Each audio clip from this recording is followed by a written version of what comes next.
Introducing the PSIcle sensor, a new lightweight tire pressure sensor specifically for bike tires. The sensor weighs less than 5 grams, and since it has no battery, it's air and water tight for extremely long life. It's powered and read by a smartphone. Both Android and iOS are able to read the sensor. To take a reading, just hold your phone within about 1 inch of the sensor. The app automatically launches and begins displaying live pressure immediately.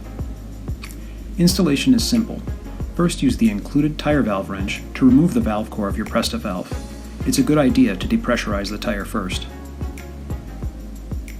Next, thread the PSIcle sensor into the Presta valve body.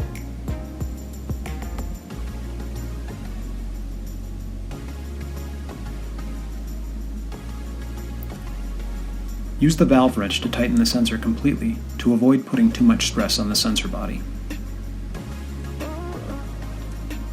Finally, thread the valve core back into the PSIcle sensor body and tighten with the valve wrench.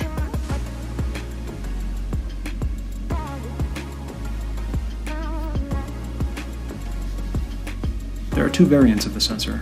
The pressure accuracy of the 400 psi sensor is plus to minus 0.7 psi. The pressure accuracy of the 40 psi sensor is even better at plus or minus 0.06 psi. For more information, visit us at roverdev.us.